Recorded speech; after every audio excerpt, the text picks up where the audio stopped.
This debate is very timely.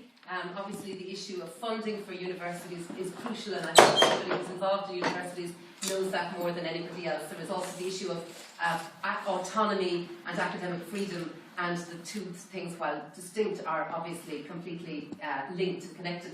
So we have two speakers, guest speakers, and we have one respondent.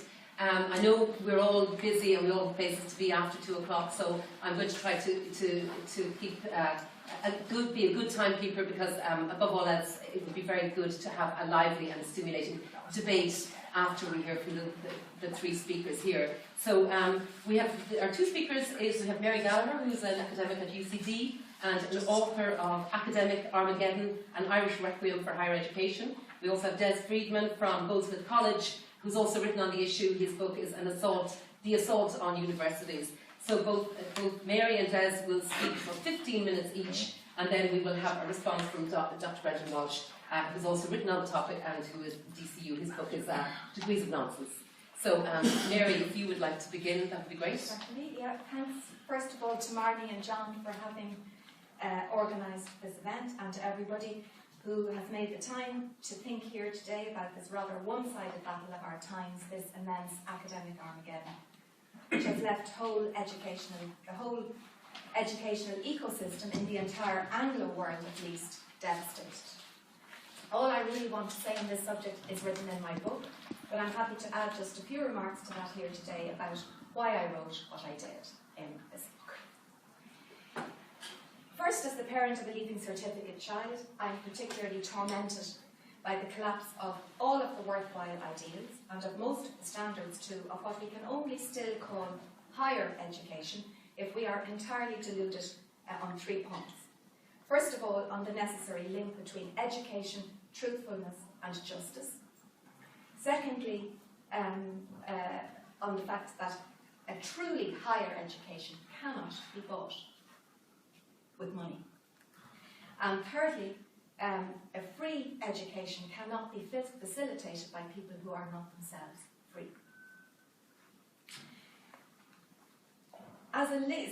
So firstly, as the parent of a Leaving Certificate child, I'm tormented. Secondly, as a linguist, I am asphyxiated by the abuse of language that is not so much accompanied as accomplished academic Armageddon. Again, first and foremost, in the Anglo or Globish-speaking world. Just a brief little note on my background. I had an excellent truly free, second-level education. Then I had 2 expensive years of medicine in UCD, followed by 4 expensive years, for my parents, of arts in Trinity. Then 4 almost totally free years of doctoral studies in Paris. Thereafter, I spent 2 years of absolute bliss teaching in what is now called the DKIT. Then 5 years in UI Maynooth, and finally more than 20 years working in UCD, happily until 2004, and ever more despairingly thereafter. Initially, that despair prompted my always totally futile appearances as a UFO in the otherwise cloudless and indeed ever-increasingly vacant skies of UCD's various inner chambers, academic council, college or faculty, or even school meetings. Any efforts to speak truthfully was of course doomed, not just in the wider university picture, but also at a more local level. There was simply no room for a Cassandra bleating on about the dangers of passive acceptance of the reformatting to which we and our work were being subjected. I wrote the book forensically now, out of an immense sense of loss, failure and futility. I knew it would be ignored at best, but more likely dismissed as melodramatic grandstanding or self-pitying attention-seeking. But at that point, I'd absolutely nothing left to lose. The thing is that even now, postpartum, a year postpartum, I stand over every single letter. Moreover, I firmly believe that time will tell that the trail of destruction charted in my book was indeed not just an academic, but a social, cultural and human wipeout of epic, if not quite biblical, proportions. Of course, with the business of higher education booming globally as never before, my own death notice has to seem quixotic. It was written, after all, against the loud drone of the next reformatting, the next merger, the next self-important press release, or the next trade mission to dictatorships in the Gulf or in Southeast Asia. My book doesn't deny, of course, that business was or is booming, but what it does say is that as our business costs soar and as our prices rocket, educational standards and values are subsiding. Some Irish politicians may think that they are speaking for the government or for the shareholders of Ireland Inc. when they expound on Irish radio about the need to keep mining our academic institutions for lucrative intellectual property. And Ireland may well be pinning its hopes for a recovery of the national mojo largely on higher education, but somebody needs to tell Ireland Inc. and its spokespersons that the mine shafts are collapsing.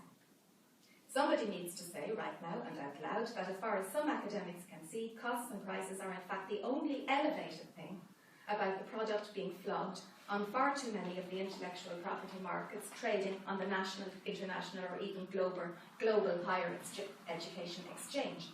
Indeed, however badly we might feel about the fate of higher education here and now, we are possibly better off for the moment than our nearest cousins and neighbours to the east of us with their 9,000 sterling per annum university fees, not to mention than our hopelessly compromised neighbours and cousins to the west of us. From all our intelligence about what has happened in other systems and from my own position of active service in the very most exposed row of the very front line of the Irish system, I know that the combined forces of corporate-style reformatting and pseudo-academic consumerism have smashed the aquarium of higher education to make an industrial fish soup that many of us are gagging on. In the line attributed to Lech Walesa, it is far easier to turn the tropical fish into chowder than to turn the chowder back into an aquarium. So I didn't write Academic Armageddon in order to turn back time, but in an effort to regain my self-respect and sanity after watching my subject and my discipline unravel, and after watching academic values and standards collapse before my disbelieving eyes.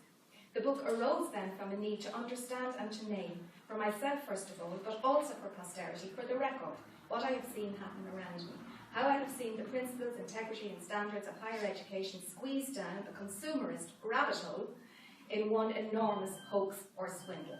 It's bad enough to be part of this charade which fails independent thinking and basic education and integrity, but what makes the betrayal even worse is the dishonesty. Instead of being truthful, we're claiming that we're actually engaged in raising the educational game, or even, God help us, in playing global catch-up in the name of some such supposedly unimpeachable values as reform, growth, change, leadership, innovation, productivity, competitiveness, excellence, impact, etc.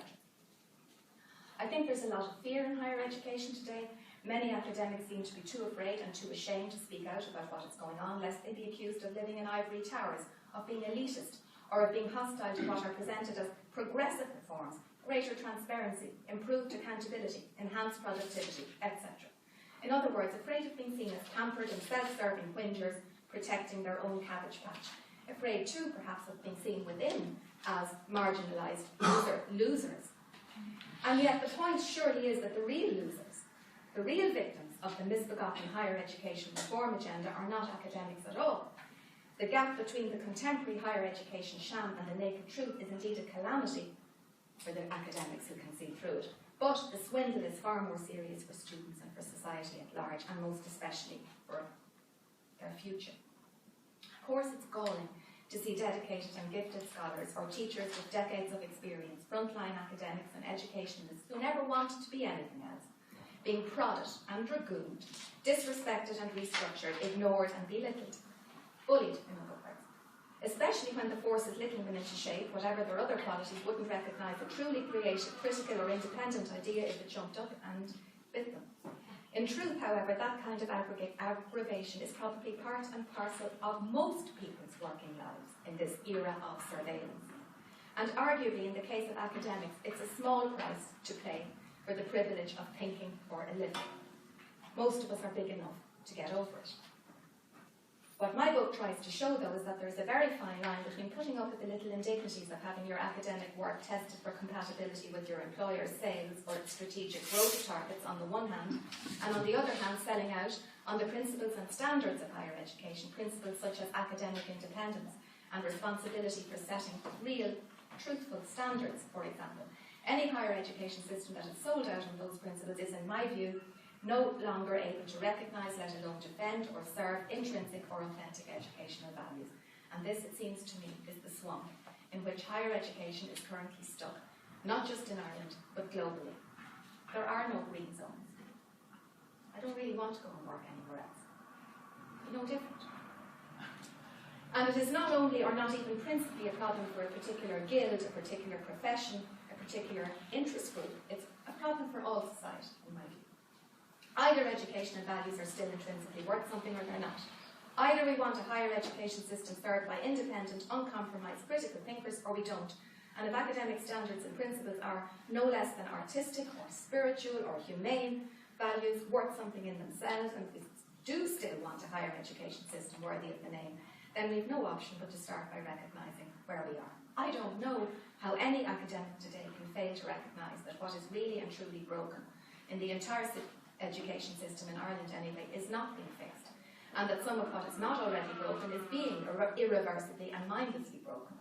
Anybody who is both a parent and an academic also knows about the way problems at second and third level are feeding into each other. We know surely how at both levels real damage is being done every day to ideals, such as deep and detailed, informed and critical thinking, or real quality or equality of opportunity. Damage being done by an intellectually toxic, assessment-driven approach to education, by the private grind school mentality, by a one-size-fits-all system that kills academic values by forcing pseudo-academic stuffing down the necks of all, even the most allergic. Still more damage is being done by the favouring of immediately profitable or competitively funded research at the expense of fundamental scholarship in mathematics or physics or philosophy, etc. Way beyond Ireland, academics worldwide are being nauseated by the same ills, by cringe-making standards of governance or management as the academy is surrendered to the commodification of knowledge, skills, training, innovation, etc. By sickening silence on the seemingly endless grade inflation and dumbing down, which translate the ever lower expectations that academics are encouraged, if not required, to have of their students. And of course by the soul-destroying compromising of frontline academics by commercial pressures.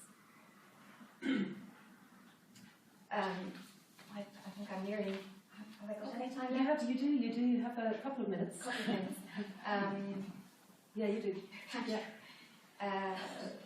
Just to pick up on something Ronald said in his introduction about ideology. In my view, the public good, as served by respect for and trust in the intrinsic academic, artistic, intellectual, civic, or humane values mediated by higher education, truly higher education, may more easily survive recessionary duress than instrumentalization or subordination by certain economic or political ideologies. The way that such ideologies work is by presenting certain aims, goals and objectives as being beyond question, as having no alternatives, as being foregone conclusions, as not needing to be openly debated. In our times, the politically supreme ideology under which we all labour, as though there were no thinkable alternative, is the market-driven view that the purpose of education is strictly to serve, or more properly to service, the knowledge economy. The knowledge economy presents itself as politically neutral. States and systems must be governed by economic experts and relentlessly stress-tested by rating agencies that speak for market forces. One of the most significant triggers to re-evaluations or reappraisals is loss. In many ways, writing this book has immeasurably strengthened my own sense of why education and values and academic integrity are worth defending in themselves. It has made me stand a little taller and breathe a little more freely when I walk onto my university campus.